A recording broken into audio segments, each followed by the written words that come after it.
কবর ডাক দেয়া বলে, পৃথিবীর মানুষেরা আমাকে চিনো, আমার পরিচয় নাও। আনা বাইতুদ দুদ, আনা বাইতুল ওয়াহশা, আনা বাইতুল গুরবাত। আমাকে চিনো না, আমি হলাম সাপ বিচ্ছুর ঘর। আমার মধ্যে কোনো লাইটিং এর ব্যবস্থা নাই, বিছানার কোনো ব্যবস্থা নাই, আমার মধ্যে কোনো আলো বাতাস নাই। যদি আমাকে, আমার রবকে যদি খুশি করে আসতে পারো, তোমার সঙ্গে সুন্দর আচরণ করব। আর যদি আমার রবকে অসন্তুষ্ট করে, আমার রবকে নারাজ করে যদি তুমি আসো, তাহলে প্রথম মারহালায়, প্রথম পর্যায়ে তোমাকে এমন চাপ দেব। আল্লাহর হাবিব বলেন, ওয়াসাব্বাকা বাইনা আসাবিহি, একটা হাতের আঙ্গুলকে আরেকটা হাতের আঙ্গুলে ঢুকাইয়া বলেন, যেমনি ভাবে একটার ভিতরে আরেকটা ঢুকে যাচ্ছে, এমন জোরে চাপ দিবে, যেই জোরে চাপ দেওয়ার কারণে এক পাশের হাড্ডিগুলো আরেক পাশের হাড্ডির ভিতরে ঢুকে যাবে। আল্লাহু আকবার। চিৎকার করে বলবি, বাঁচাও বাঁচাও বাঁচাও। ফায়াসিহু সায়হাতান ইয়াসমাউহা গায়রুস সাকালাইন, এমন জোরে মার দিবে, এমন জোরে পিটন দিবে, চিৎকার করবে আর বলবে, বাঁচাও বাঁচাও বাঁচাও। কিন্তু কেউ যে চিৎকারের আওয়াজ শুনবে না। মানব আর দানব কেউ চিৎকারের আওয়াজ শুনবে না। কবরের মধ্যে যদি গরু, মহিষ, ছাগল, ভেড়া থাকে,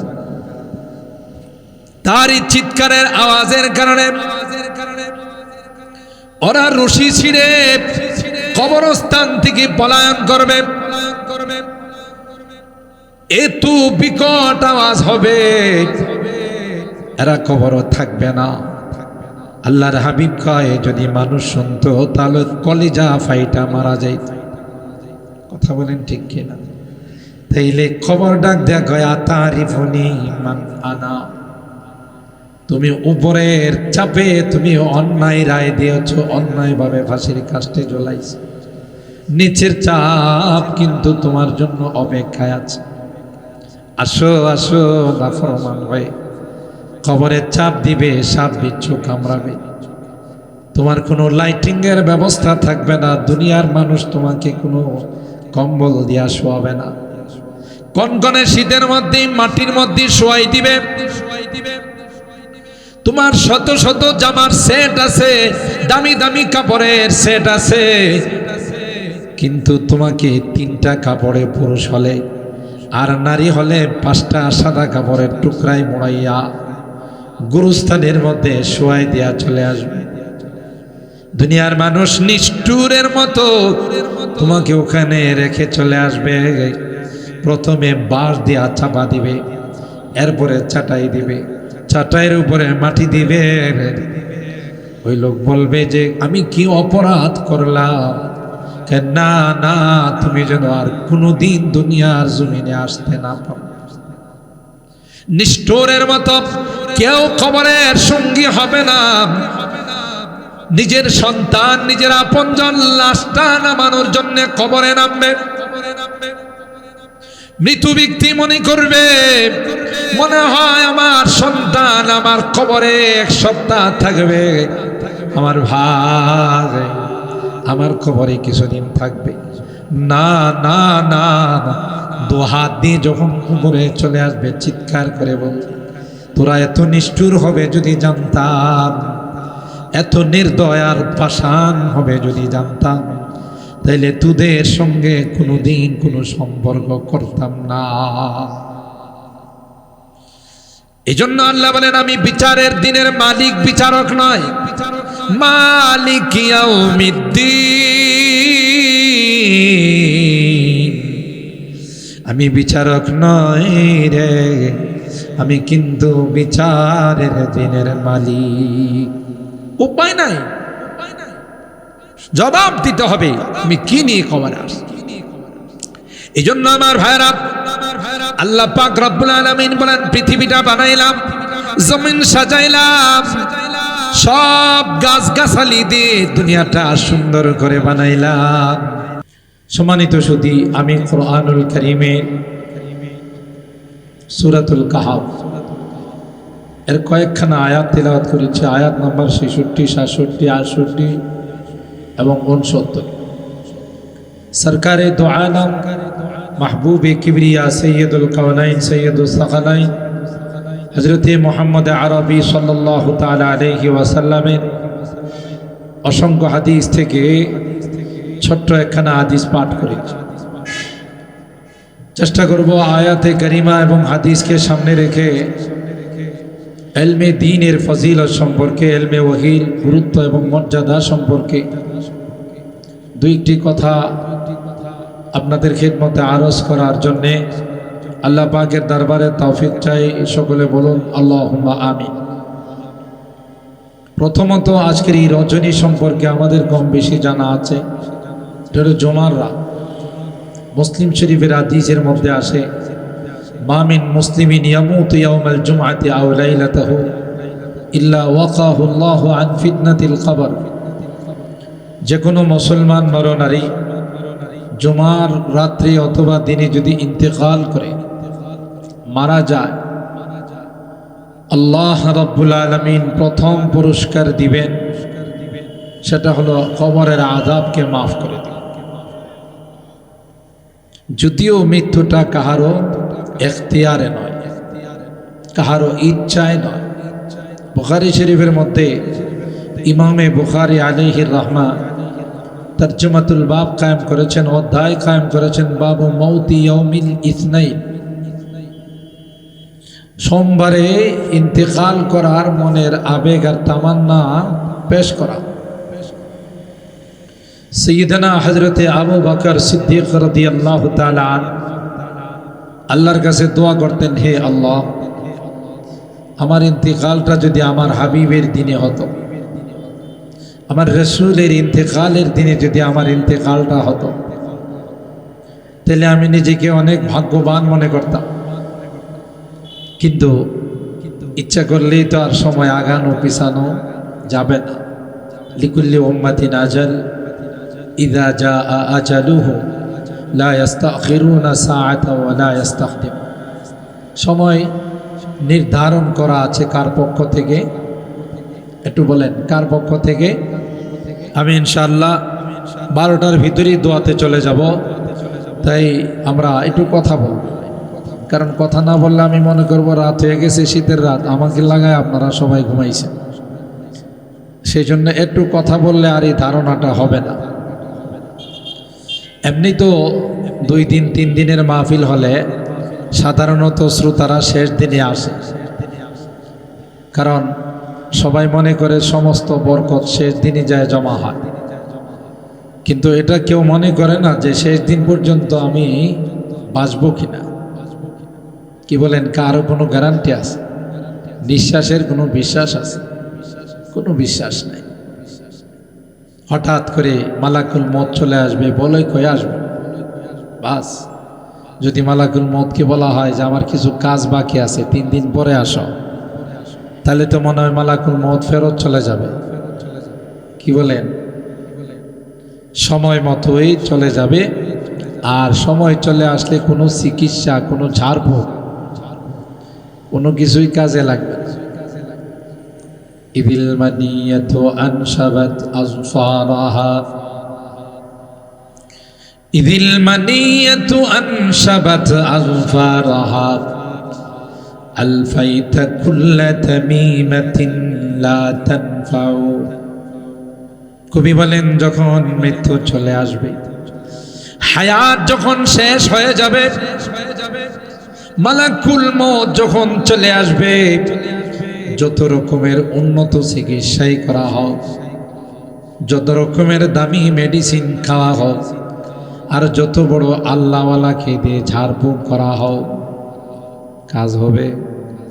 বলেন, 1 সেকেন্ড এদিক সেদিক হবে না। আলফাইতা কুল্লা তামিমাতিন লা তানফাউ। যত তামিম আছে, যত ইলাজ আছে, যত চিকিৎসা আছে সব নেটওয়ার্ক ফেল, কোনো কাজে লাগবে না, সব শেষ, যেতেই হবে, কোনো উপায় নাই। মৃত্যুর কাছে পৃথিবীর সমস্ত শক্তি অসহায়, তাই না? ডোনাল্ড ট্রাম্পের কাছে মনে হয় মালাকুল মত যাওয়ার সাহস পাবে না, যেহেতু অ্যাটম বোম আছে, পারমাণবিক আছে। কি বলে, যাবে না? শি জিনপিং চায়নার প্রেসিডেন্ট, তার কাছে যাবে না? ভ্লাদিমির পুতিন রাশিয়ার প্রেসিডেন্ট, যাবে না? আমাদের পার্শ্ববর্তী অজাগরা রাষ্ট্রের প্রধানমন্ত্রী আকাটা নরেন্দ্র মোদী, যাবে না তার কাছে? অনেক পাওয়ার, অনেক বাহাদুরি দেখায়, কিন্তু এই করোনার সময় কত গোমূত্র খাইছে, তাও তো বাঁচতে পারে না। এরা এদের মার লেদার সেনা দুইটারে পানি দিয়ে মিলাইয়া শরবত বানাইছে, নাম দিছে গোমূত্র। এটা খাইলে বলে, মার লেদা খাইলে বলে করোনার থেকে ভালোই যাব। কত বড় খাটাস, চিন্তা করতে পারে। খাটাসের তো একটা ক্যাটাগরি আছে, হয়তো কিছুদিন পরে মরত, এই পেশাব পায়খানা খাওয়ার পরে একটু আগে মরছে। কথা কোন ঠিক কিনা? কেউ বাঁচতে পারবে না। এই জন্য মৌতকে কোরআনে কারীমে আল্লাহ রাব্বুল আলামিন ইয়াকিন শব্দের দ্বারা বর্ণনা করেছেন। সূরাতুল হিজরের শেষ আয়াত, ওয়া'বুদ রাব্বাকা হাত্তা ইয়াতিয়াকাল ইয়াকিন। হে নবী, আপনি আপনার রবের ইবাদত করেন, হাত্তা ইয়াতিয়াকাল ইয়াকিন, যতক্ষণ না পর্যন্ত মৃত্যু না আসবে। কিছু ভণ্ডর দল আছে, এরা ইয়াকিনের শাব্দিক অর্থ নেই, যে আল্লাহ কইছে ইবাদত করতে যতক্ষণ পর্যন্ত আল্লাহর উপরে ইয়াকিন আর বিশ্বাস না আসবে। আমার ইয়াকিন হয়ে গেছে, এই জন্য আমি নামাজের ক্লাসটা পাশ করে ফেলাইছি। হযরত বড় হুজুর রহমাতুল্লাহ আলাইহি বলতেন যে তুই যে পাশ করছস, কার কাছে পরীক্ষা দিছস? পাশ করলে তো পরীক্ষা দেওয়া লাগে, তুই কার কাছে পরীক্ষা দিছস? ভণ্ডামির আর জায়গা পাস না। তো এখানে ইয়াকিনের দ্বারা মৃত্যুকে বুঝাইছে, কারণ মৃত্যুর মতো এরকমের ইয়াকিনি নিশ্চিত পৃথিবীতে আর কিছুই নেই। যত ধর্মাবলম্বী আছে এরা বহু কিছুকে অস্বীকার করে, বাজ বাদাল মৌতকে অস্বীকার করে, পুনরুত্থানকে অস্বীকার করে, হাসর নাসরকে অস্বীকার করে, কিন্তু আজ পর্যন্ত কোনো বিধর্মী পাওয়া যায় না যারা বলে যে মৌতকে মানি না। আছে? পৃথিবীতে কোনো ধর্মাবলম্বী এমন নাই যারা মৌতকে অস্বীকার করে। সবার চোখের সামনে মৃত্যু অনিবার্য। এই জন্য আল্লাহ রাব্বুল আলামিন এটাকে ইয়াকিনের দ্বারা বিশ্লেষণ করেছেন, ওয়া'বুদ রাব্বাকা হাত্তা ইয়াতিয়াকাল ইয়াকিন। তাইলে আমি কি করে বুঝতে পারলাম যে আগামীকালের মাহফিলে আসতে পারবো? ঘুমানোর পর যে আপনি সজাগ হবেন তার কোনো গ্যারান্টি আছে? একটু বলেন। এই যে আমরা এখন দোয়া হয়ে যাবে 12টার সময়, আমরা ঘুমাই যাব, সকালবেলা কে কে সজাগ হতে পারবেন? একটু হাত তুলেন তো দেখি। দুই একজন হাত তুলছে, আর আমার কথা বুঝছে ভালো। কোনো গ্যারান্টি আছে বলেন? হ্যাঁ, আল্লাহ তো বলেন, আল্লাহু ইয়াতাওয়াফাল আনফুসা হিনা মাউতিহা ওয়াল্লাতী লাম তামুত ফি মানামিহা ফায়ুমসিকুল্লাতী কাযা আলাইহাল মাউতা ওয়া ইউরসিলুল উখরা ইলা আজালিন মুসাম্মা ইন্না ফি যালিকা লাআয়াতিন লিকাওমিন ইয়াতাফাক্কারুন। মানুষ যখন ঘুমায় তার দেহের থেকে, বডির থেকে রুহটা আল্লাহর কাছে চলে যায়। সুবহানাল্লাহ। যদি অনুমতি হয় দ্বিতীয়বার দেহের মধ্যে ফেরত আসে, আর অনুমতি না হলে এই যে ঘুমাইছে, ঘুমেই তার শেষ ঘুম। ঠিক কিনা বলেন? ভাদু করে এরকমের ঘটনা ঘটে না?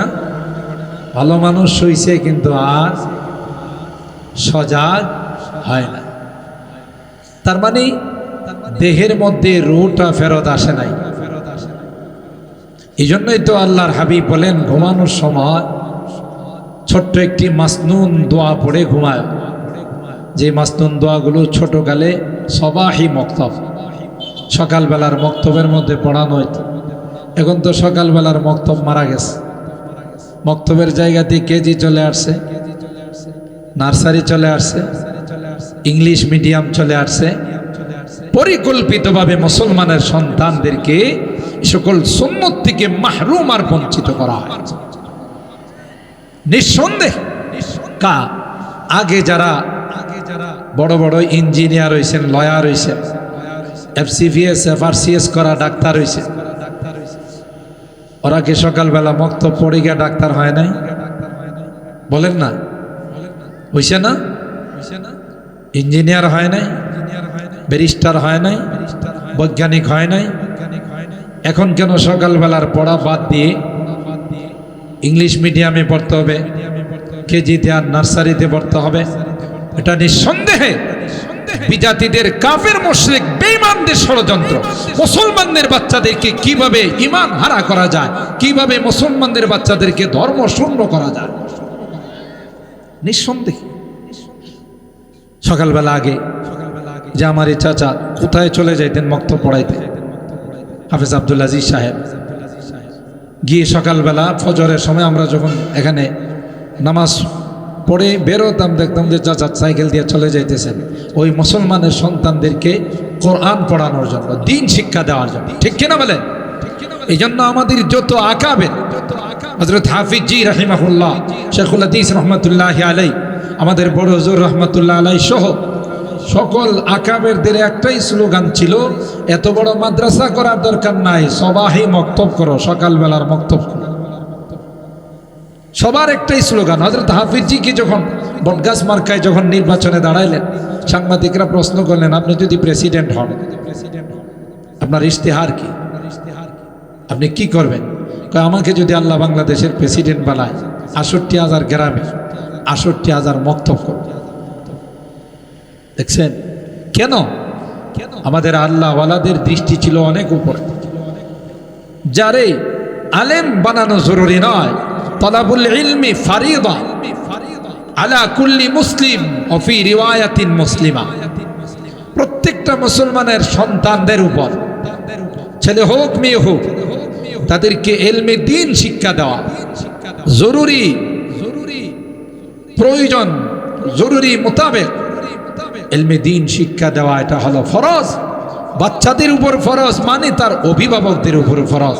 যেই অভিভাবক এই দায়িত্ব পালন করবে না, সেই অভিভাবকের বিরুদ্ধে, সেই মা বাবার বিরুদ্ধে আল্লাহর আদালতে মামলা ঠুকে দিবে। পরিষ্কার। রব্বানা ইন্না আতা'না সাদাতানা ওয়া কুবারা'ানা ফাআদাল্লুনা সাবিলা।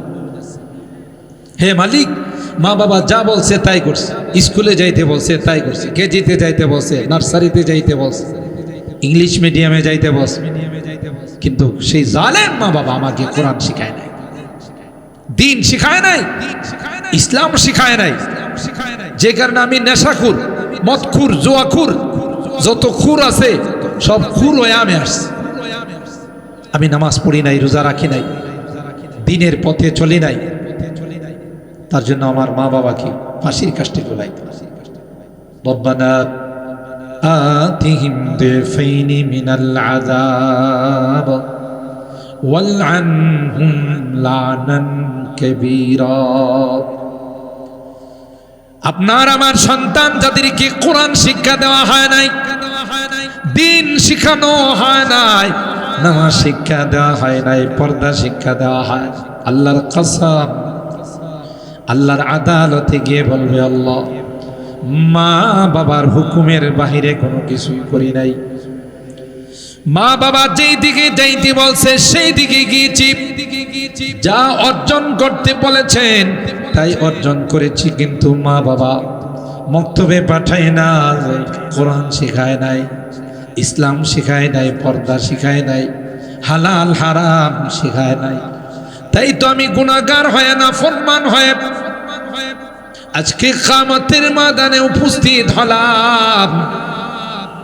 এই জন্য আমার যা শাস্তি হবে তার ডাবল শাস্তি আমার মা বাবাকে দিতে হবে। নাউজুবিল্লাহ।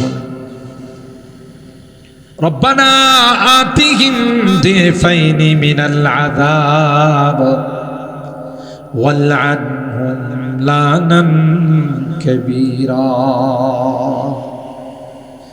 আল্লাহ ডাক দেয়া বলবেন, আমি বিচারক নয়, আমি বিচারের দিনের মালিক। দুনিয়ার যারা বিচারক হয়, হাইকোর্ট, জজ কোর্ট, সুপ্রিম কোর্টের যারা বিচারক হয়, তাদের উপরে প্রেসার থাকে। অনেক মানুষকে মৃত্যুদণ্ড দিয়েছে, বিগত দিনে অনেকে ফাঁসির কাস্টে ঝুলাইছে, ঠিক কিনা বলে? সাংবাদিকরা জিজ্ঞাসা করে কোন অপরাধে তার ফাঁসির কাস্টে ঝুলাইলেন, কোন অপরাধে তার মৃত্যু হলো, মৃত্যুদণ্ড হলো, জবাব দেন।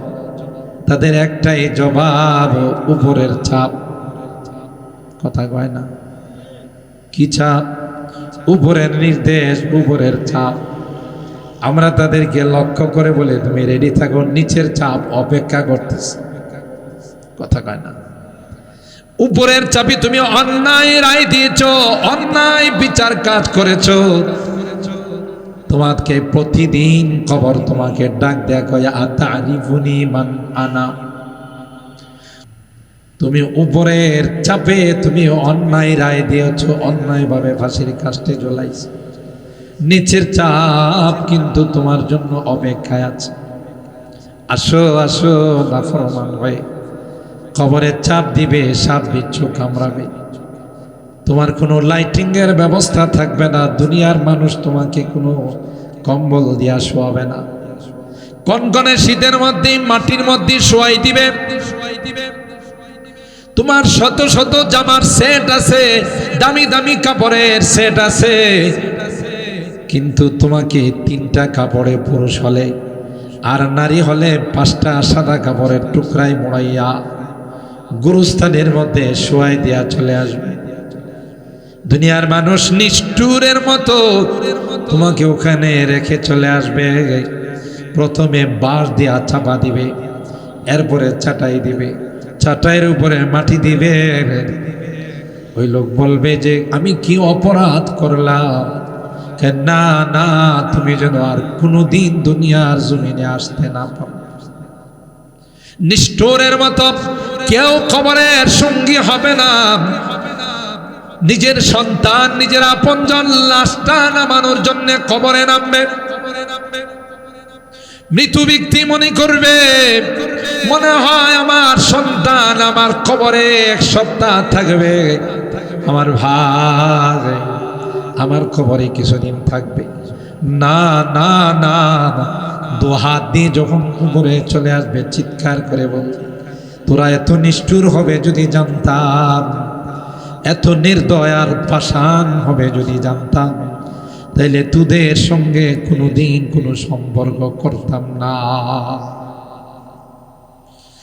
এজন্য আল্লাহ বলেন আমি বিচারের দিনের মালিক, বিচারক নয়।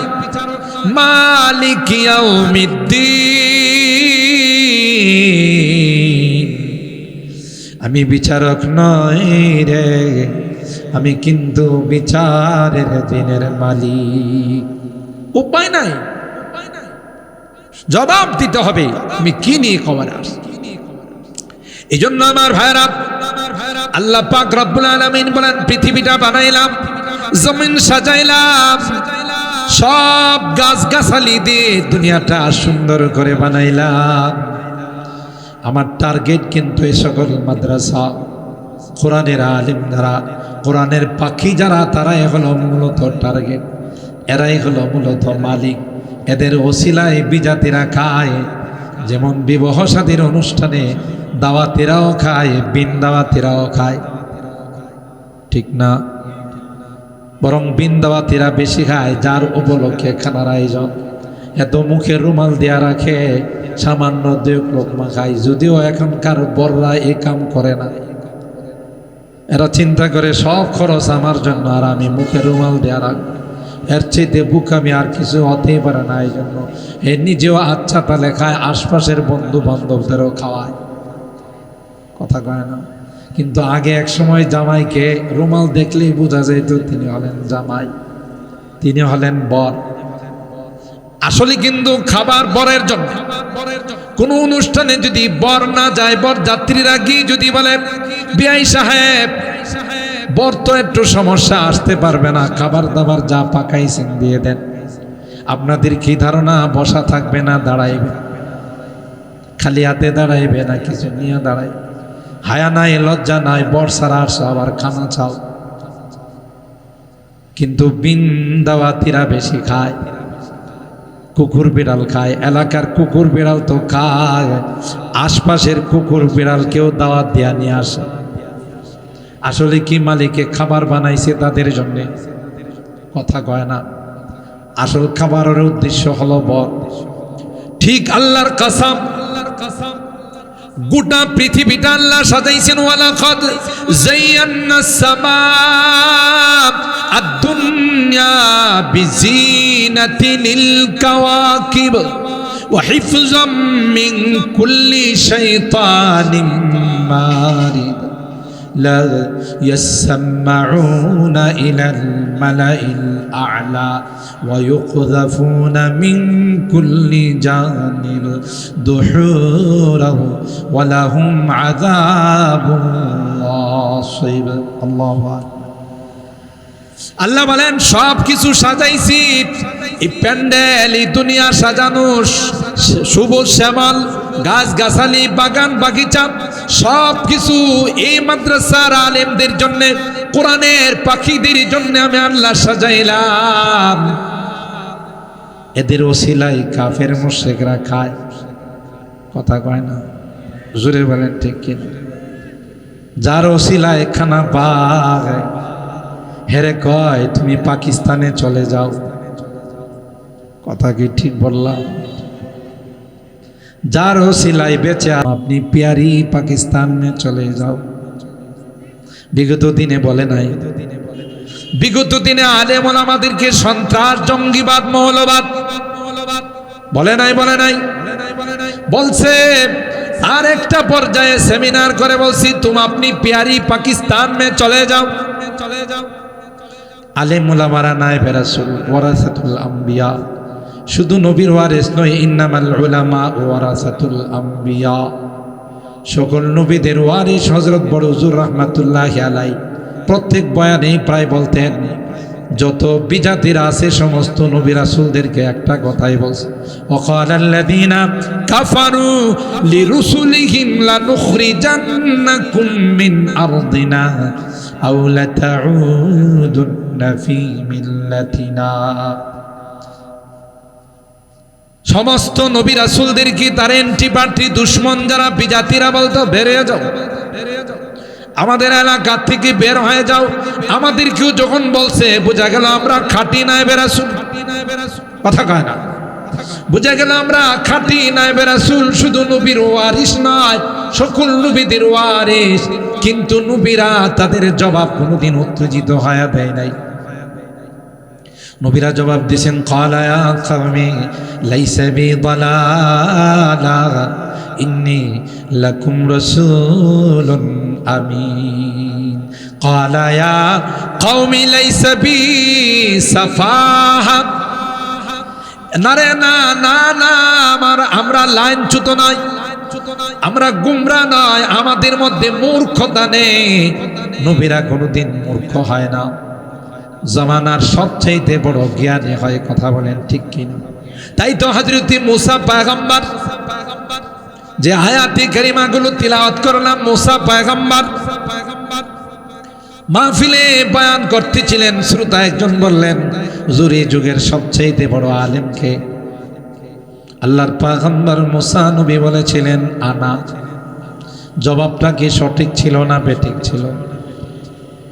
কানা জবাবটা 100% সঠিক ছিল। কারণ জামানার যিনি পয়গম্বর হন তার চেয়ে বড় আলেম কেউ হতে পারে না। কিন্তু আল্লাহ কয়, নবী নবী আমার জবাবটা সঠিক হয়েছে ঠিক, কিন্তু সুন্দর হয় নাই। আপনার জবাবটা 100% সঠিক, কিন্তু সুন্দর হয় নাই। কারণ হাসানাতুল আবরার সাইয়্যাতুল মুকাররাবিন। আল্লাহর যারা পেয়ারা বান্দা হয়, আল্লাহর যারা পেয়ারা বান্দা হয়, তাদের সামান্য কিছু যদি ভুল হয়ে যায়, ওইটাই আল্লাহর কাছে অনেক বড় হয়ে যায়। সুফিয়ান সাউরি অনেক বড় মুহাদ্দিস। আন সুফিয়ান আস-সাউরি, অনেক হাদিস তার থেকে বর্ণিত। কিন্তু নিজের নামের শেষে লাগাইছে সাউরি। সাউরুন মানে হলো বলদ।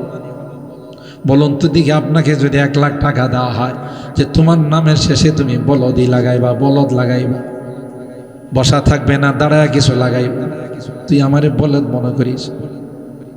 কিন্তু আল্লাহর ওলি সুফিয়ানে সাউরি তার নামের শেষে বলদ লাগায়। সুবহানাল্লাহ। কারণ তিনি একদিন মসজিদে বাম পাও দিয়ে প্রবেশ করেছিলেন। সুন্নত হলো ডান পাও দিয়া প্রবেশ করা।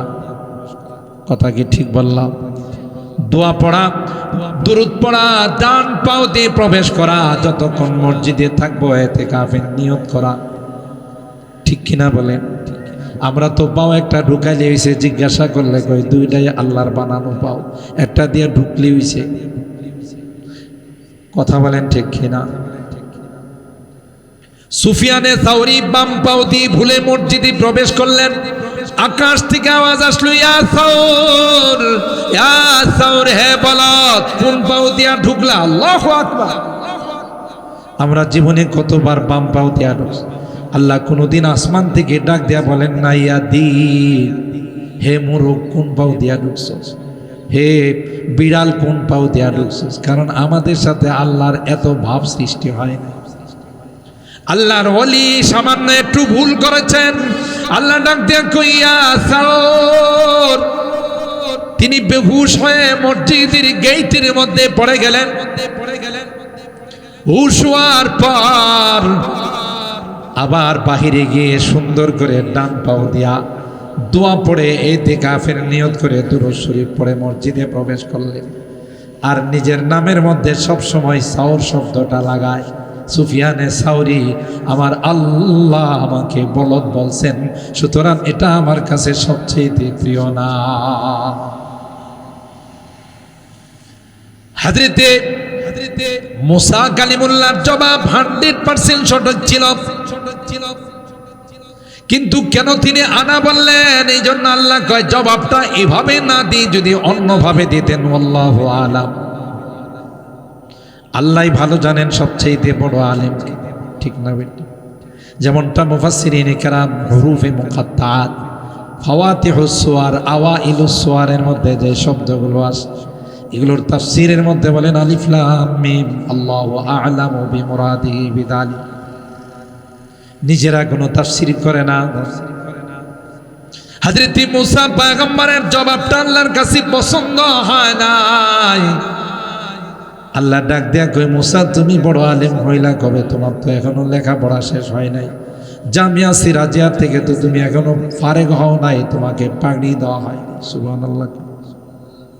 অথচ জালিলুল কদর পয়গম্বর, আল্লাহ কই তুমি তো পাগড়ি পাও নাই, চলো জামিয়া সিরাজাতে ভর্তি হয়ে দাওরা হাদিস পাশ করে পাগড়ি নিয়ে তখন তুমি আলেম। আল্লাহ তাইলে আমার আরো লেখাপড়া করতে হবে বলে। হয় কোন মাদ্রাসায় ভর্তি হব? কই 2 সমুদ্রের নিচে একটা মাদ্রাসা আছে, 2 সমুদ্রের কেন্দ্রস্থল। মুহতামিম সাহেব ওখানে শুয়ে আছেন চাদর গায়ে দিয়া, ওনাকে যায় বলো তোমার মতো ছাত্র ভর্তি করে কিনা। সুবহানাল্লাহ বলে। কারবারটা দেখছেন? এত বড় পয়গম্বর আল্লাহকে তুমি ভর্তি হয়ে পাগড়ি নিতে, তুমি তো এখনো দাওরা শেষ করো না। সুবহানাল্লাহ করেন না? আনা কেন? হযরত মুসা বললেন আল্লাহ যাব কেমন করে? সমুদ্রের নিচে মুহতামিম সাহেব, প্রিন্সিপাল সাহেব শুয়ে আছেন, ওখানে যাব কেমন করে?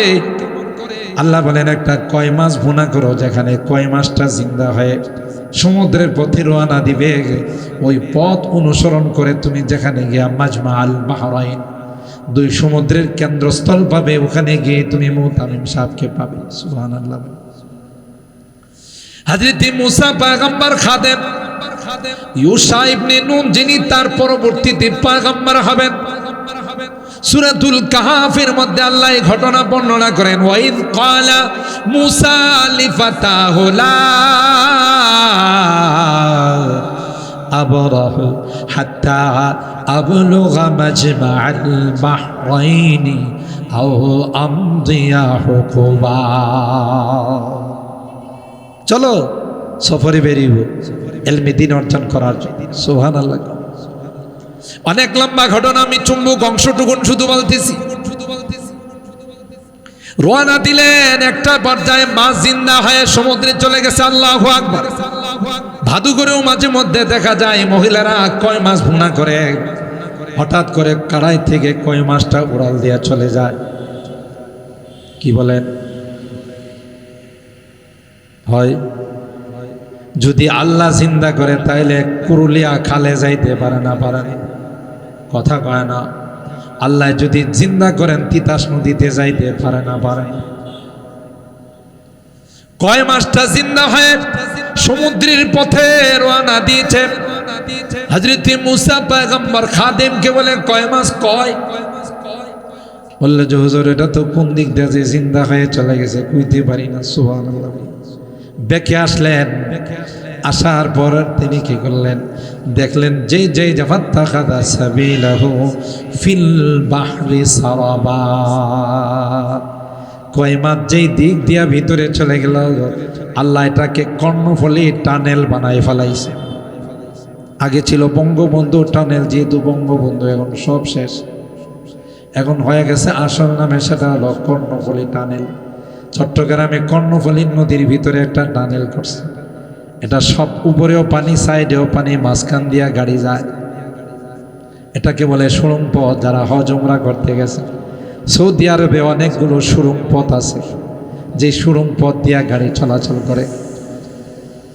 পানির মধ্যে আল্লাহ সুড়ঙ্গ পথ বানাই দিলেন, পানিকে মিলতে দেয় না। আল্লাহ ডাক দেয়া কই মুসা, একটা সময় আসবে রে মুসা, তোমাকেও পানির পথ পাড়ি দিতে হবে। যখন তুমি এলাকা ছেড়ে চলে যাইবা, আমি আল্লাহ 12টা পদ্মা সেতু বানাই দেব। সুবহানাল্লাহ। কয়টা? এর মধ্যে দুর্নীতি হবে 12 কোটি টাকা। 12টা পদ্মা সেতু বানাইতে দুর্নীতি হবে কয় কোটি টাকা? কথা কয় না। 12টা পদ্মা সেতু বানাই দেব। এই জন্য আগে ভাগে তোমাকে প্র্যাকটিস করার জন্য সুড়ঙ্গ পথে পাঠাইলাম। সুবহানাল্লাহ। ওই আগেরটার সাথে পরের সম্পর্ক আছে। আল্লাহ। হযরত মুসা পয়গম্বর পিছন দিকে এসে দেখে ওই কয় মাছ যে পথে রওনা দিয়ে চলে গেছে,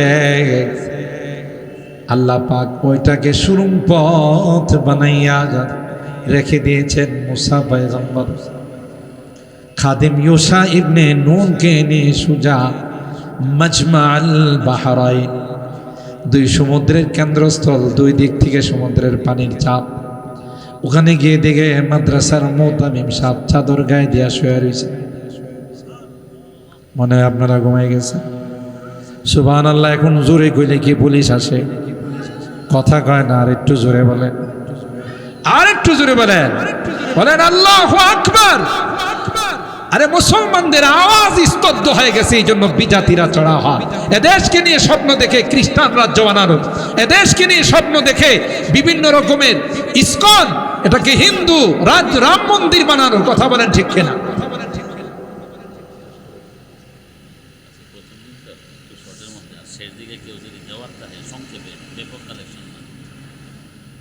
আর হারাম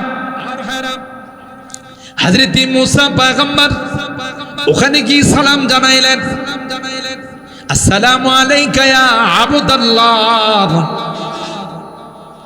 মুতামিম সাহেব চাদর মোড়ায়া মুসাজ্জান বিসাউবিন, চাদর মোড়ায়া শুয়ে আছেন। ভিতর থেকে জবাব দেন, ওয়া আলাইকা সালাম ইয়া মুসা নবী আল্লাহ। মুসা নবী কয়, আপনার সাথে দেখা নাই, কথা নাই, বার্তা নাই, মোলাকাত নাই। বুঝলেন কেমন করে আমি যে মুসা পয়গম্বর? আমি যে এখানে শুয়ে রয়েছি তুমি জানলা কেমন করে? কই যে আল্লাহ তোমাকে জানাইছেন তিনি আমাকে জানাইছেন তুমি আসতেছ। আর ভাইরা, আল্লাহ পাক হযরত মুসা পয়গম্বরকে পাঠাইলেন কি জন্য? মাত্র একটা শব্দ আনা বলেছিলেন। কথা বলেন ঠিক কিনা? হযরত মুসা বললেন, ক্বালা হাল আত্তাবিউকা আলা আন তুআল্লিমানি মিম্মা উল্লিমতা রুশদা। আসছি আপনার কাছে আমি একটু ভর্তি হওয়ার জন্য আপনার মাদ্রাসায়। সুবহানাল্লাহ। এত বড় নবী হযরত খিজির বললেন ইন্নাকা লান তাস্তাতিআ মাইয়া সাবরা। না না, আমার মাদ্রাসায় নিয়ম কানুন অনেক কড়া, ভর্তি হতে পারবেন না। এক নম্বর শর্ত হলো মোবাইল ব্যবহার করা যাবে না। এটা তো আপনি মানতে পারবেন না, কারণ যখন বলা হবে মোবাইল ব্যবহার করা যাবে না তখন বলবেন হুজুর বিদায় দিয়ে দেন, তবু মোবাইল ছাড়বো না। কথা কয় না।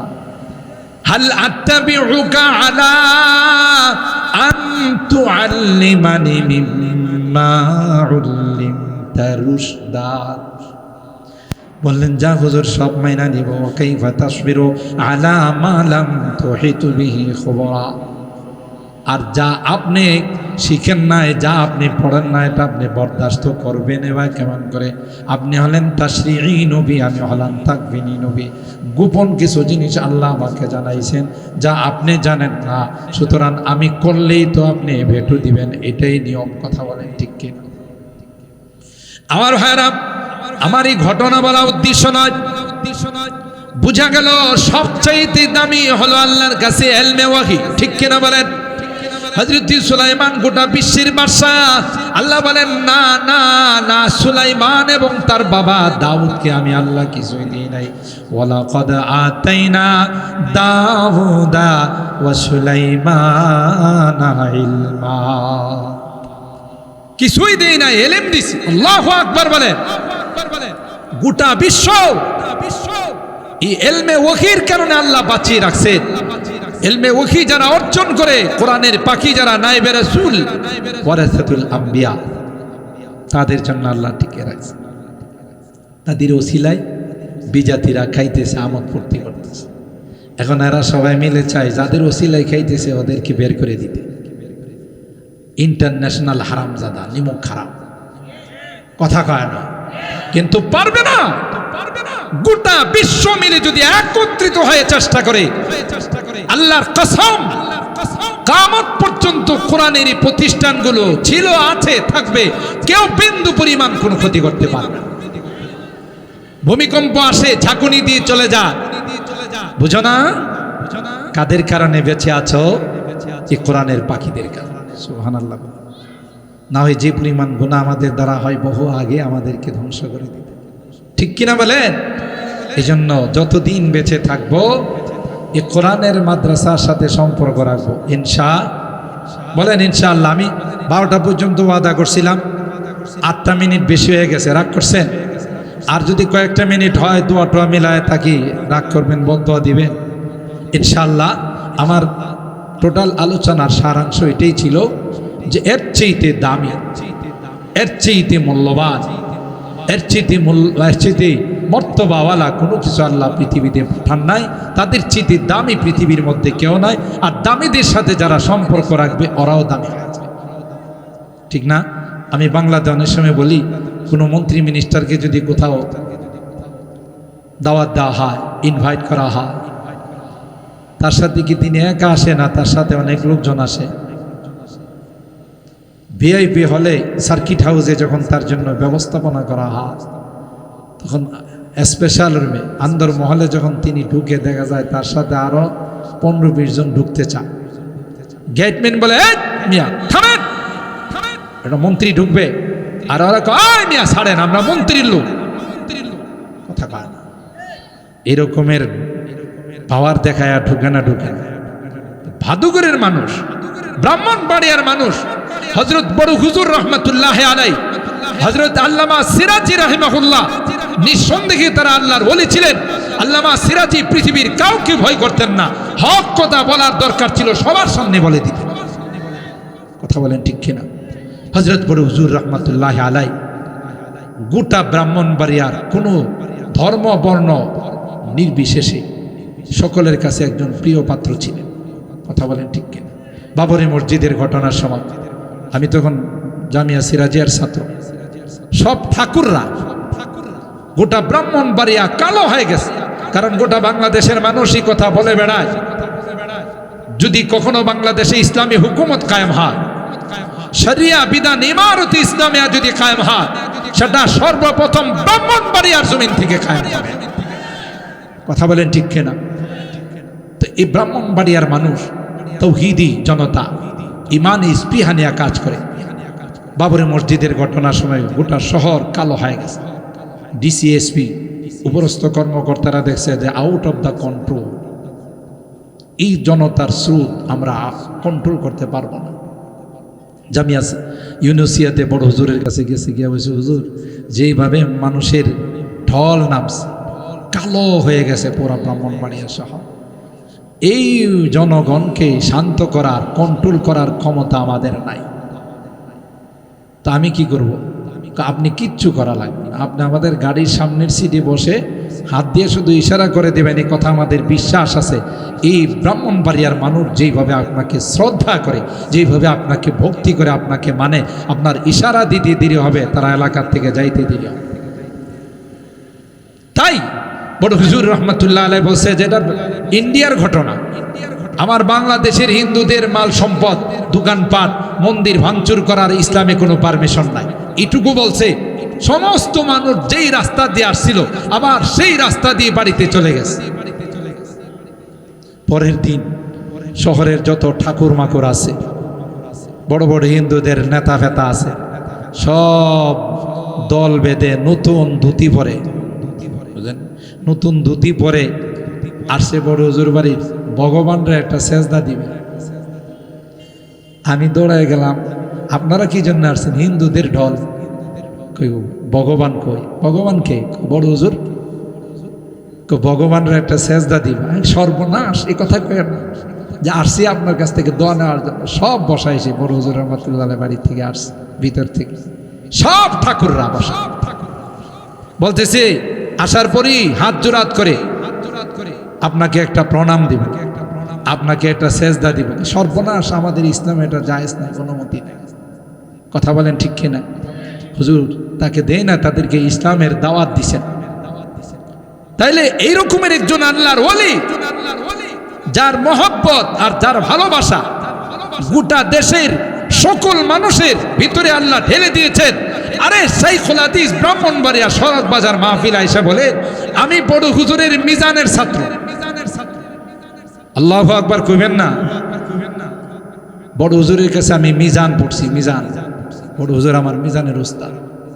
তো এইরকম আল্লাহ ওয়ালাদের, আল্লাহ ওয়ালার রেখে যাওয়া যা টাকা পয়সা আসতো সব মাদ্রাসার জন্য দিয়ে দিতেন। যে আমার জীবনের স্বপ্ন হলো এই মাদ্রাসা। আমরা ভাদুঘরের মানুষ যারা আছে, আশপাশের মানুষ যারা আছে, বহুত বড় নিয়ামত আমরা পেয়েছি। বড় হুজুর রহমতুল্লাহ আলাই নাই, তার রেখে যাওয়া আমানত, তার রেখে যাওয়া স্মৃতি আমাদেরকে ধরে রাখার দরকার আছে না নাই? বলেন বলেন, আছে না নাই? এগুলো তো কওমি মাদ্রাসা, কওমের সাহায্য অনুদান দিয়ে চলে। আলহামদুলিল্লাহ, এই মাদ্রাসা আল্লাহ তাআলা দিন দিন উন্নতির দিকে নিয়ে যাচ্ছেন। যোগ্য বিজ্ঞ প্রাজ্ঞ উস্তাদ আসাদেজে কেরামের মাধ্যমে। আরে আপনাদের ভাদুঘরের মানুষের এই অবদানে আমার মতো নালায়েক এরকম হাজার হাজার আপনায় জামিয়া, এই জামিয়া সিরাজিয়ার সন্তান যারা গোটা বিশ্বে, শুধু বাংলাদেশে নয়, গোটা বিশ্বে বড় বড় খেদমত আঞ্জাম দিয়ে যাচ্ছে, এটা ভাদুঘরের 2 লোকমা খাবারের অবদান। কথা বলেন ঠিক কিনা? এখন তো বোর্ডিং, তখন তো সব ছাত্ররা গোটা ভাদুঘর ছড়াই যেত। 2 লোকমা খাবার আপনারা খাওয়াইছেন, সেই ওসিলায় এরা কোরআন শিখছে, দিন শিখছে। আজকে জাতিকে দিনের ইলম এবং হেদায়েতের বাণী তারা চতুর্দিকে প্রচার করতেছে। সুতরাং ভাদুঘরের মানুষ বড় ভাগ্যবান, এখনো ভাগ্যবান যারা আছেন ওলামায়ে কেরাম। তাদের সাথে যদি আমরা মহব্বতের সম্পর্ক রাখি, তাদের সাথে যদি আমরা কলবি সম্পর্ক রাখি, বড় হুজুর রহমতুল্লাহ আলাই যখন জান্নাতে রওনা দিবেন, পিছনে আমরাও রওনা দিব ইনশাআল্লাহ। কথা কয় না? তাহলে এই মহব্বতের বাজি আমরা রাখতে পারবো তো ইনশাআল্লাহ। দোয়া হয়ে যাবে। আমি আলোচনা লম্বা করব না। আপনারা যারা ছিলেন অত্যন্ত ধৈর্য সহকারে বসে শুনছেন। দোয়ার আগে কেউ যদি স্বেচ্ছায়, কোনো জবরদস্তি নাই, যেহেতু আজকে প্রথম দিন, স্বেচ্ছায় যদি মনে করেন যে বড় হুজুর রহমতুল্লাহ আলাইহির স্মৃতি বিজড়িত এই জামিয়া সিরাজিয়াকে সাথে সম্পর্ক রাখার জন্য যেমনিভাবে কলব দিয়ে সম্পর্ক রাখি, মাল দিয়েও সম্পর্ক রাখবো, স্বেচ্ছায় যদি কেউ কিছু মনে করেন দিবেন, কোনো জবরদস্তি নাই। দোয়ার আগে কিছু দিলে দোয়া কবুল হওয়ার জন্য সহায়ক। আর এখানে এতগুলো উলামায়ে কেরাম, তালেবে ইলম, বুজুর্গানে দ্বীন আছেন, সুতরাং আমি মনে করি আজকের এই জুমার রাত্রির দোয়া আল্লাহ ফেরত দেবেন। কেউ যদি স্বেচ্ছায় থাকেন বলেন 2 মিনিটের মধ্যে, 2 মিনিটের মধ্যে কেউ যদি স্বেচ্ছায় যে আমার আম্মা আব্বা এই ভাদুঘর বড় কবরস্থানে শুয়ে আছেন অথবা আশপাশে কোথাও শুয়ে আছেন, আজকের এই জান্নাতি মাহফিলে আম্মা আব্বার নামে আমি 5,000 10,000 টাকা দিব, না দিতে পারলে লিখাই নেবেন, হুজুরা লিখে নেবেন ইনশাআল্লাহ। কেউ থাকলে স্বেচ্ছায় বলেন। হ্যাঁ, তাহলে এতগুলো মানুষের দোয়া, জুমার রাত্রের দোয়া আল্লাহ কবুল করে এই দানের সওয়াব মা বাবার রুহের মধ্যে পৌঁছাই দিবেন। এরা অনেক খুশি হয়ে যাবে, অনেক আনন্দিত হয়ে যাবে। হ্যাঁ, আমার সন্তানরা আমাদের কথা মনে করে আমাদের জন্য দান করছেন, আমাদের জন্য দোয়া চাইছেন। আর এটাই তো পার্সেল করা যায়, আর কোনো ফ্যাসিলিটি আর কোনো সুযোগ সুবিধা তো খবরে দেওয়া যায় না। জোরে বলুন যা। তাকায় দেখেন না, নাই মা নাই বাবা, যারা আমাকে আদর স্নেহ সোহাগ দিয়ে বড় করছেন, আজকে তারা দুনিয়া থেকে বিদায় নিয়ে চলে গেছেন। থাকলে তো তাদের ভরণ পোষণ, থাকা খাওয়া, ওষুধপত্র এগুলোর খরচ আমার বহন করা লাগে, সেটাই তার রুহের জন্য দিয়ে দিই, অনেক লাভ হবে ইনশাআল্লাহ।